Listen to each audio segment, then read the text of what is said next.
Joo, tähän tuli tästä kävi kahvia. Afripaiku.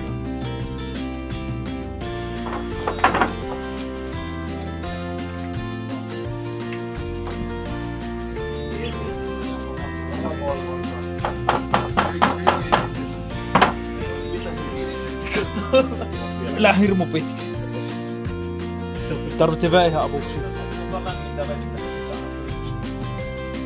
on vielä paremmin ei tarvitse.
Asiantuntija Mira Sumari, joka on lupautunut tähän meidän senssipäivään sparraajaksi ja sitten mukaan tähän prosessiin. Tervetuloa sinne.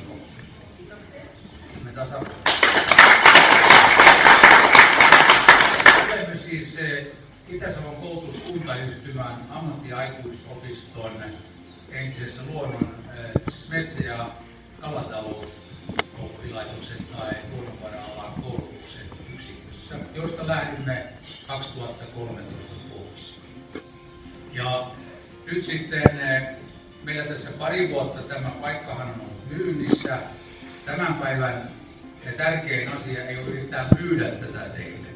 Kyllä me kaupoistakin keskustellaan, mutta nyt me tavoittelemme ihan muuta. Tavoitellaan vähän syvempää kumppanuutta ja välineenä tietenkin tämä Varkaala.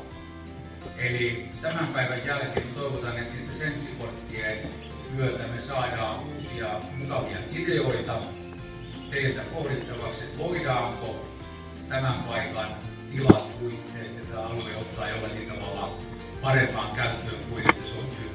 Joo, tervetuloa minunkin puolesta ja eihän teitä nyt niin hirveän vähän ole.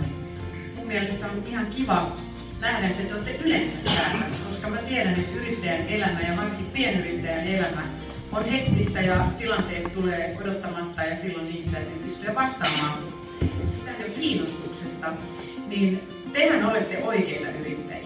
Teillä on yrittäjän sielu ja yrittäjän sydän, koska yrittäjä on aina utelias sen suhteen, millä tavalla sitä omaa yritystä voisi laajentaa, sitä voisi niin kuin jollain tavalla rakentaa, sitä voisi kehittää ja näin ollen sinne omalle pankkitilille saisi vähän lisää tuolta. Sitä yrittäminen on.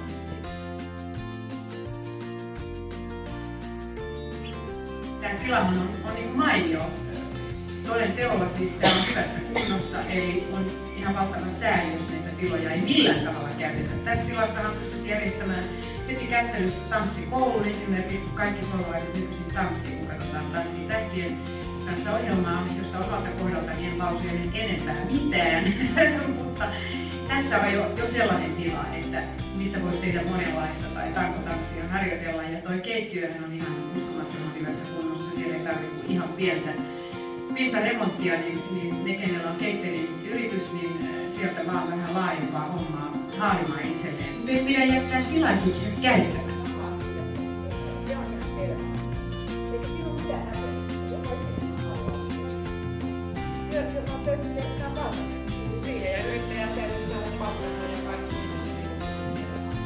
Tässä vaiheessa kutkutellaan vähän teidän makuhermoja ennen kuin päästetään Talin Jali ja Teipon Raija Andersin Kaikansa tänne lavalle kertomaan vähän tiloista. Ja meidän 3. vuoden kokkiopiskelija Henri kertoo vähän päivän ruokatarjoilusta ja mitä teillä tällä hetkellä on lautasella ja pääsette vähän niistä nauttimaan. Henri, ole hyvä. Kiitos. Ja ihan meidän opiskelijoiden puolesta myös tervetuloa tänne tilaisuuteen. Sitten olisi tarkoitus kertoa vähän alkupaloista, eli siellä on muikkuterriini, laskimestari Lohi ja possu ja karkeasta sattuu. Mikäli oli kalaton vaihtoehto, niin sitten siellä oli tilalla juustopalloa ja sitten kasvispiirros. Lännen ruokana on voimitettu siikaa, nuotioperuna, yrttiremulade, metsäsieni tartar, marinoitu punasikulia ja vielä kyydiksi siihen ohraryhti rieska ja voi. Sitten juomana on kotikaljaa, vesi ja kivennesvesi. Sitten jälkiruokana on mangolinen leivos ja nokipainun kahvi tai tee. Ja ei muuta kuin nauttikaa tilaisuudesta ja ruuista ja hyvää ruokaa.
Joo.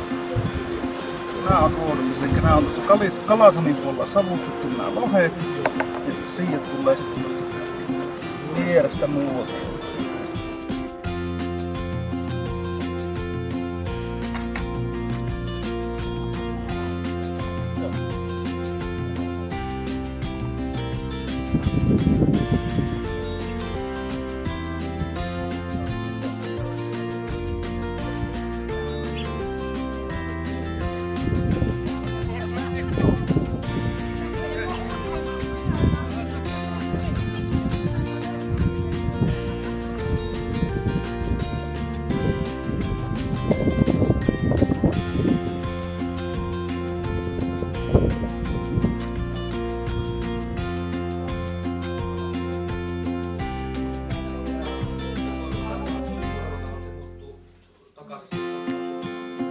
No niin, nyt voit kävellä.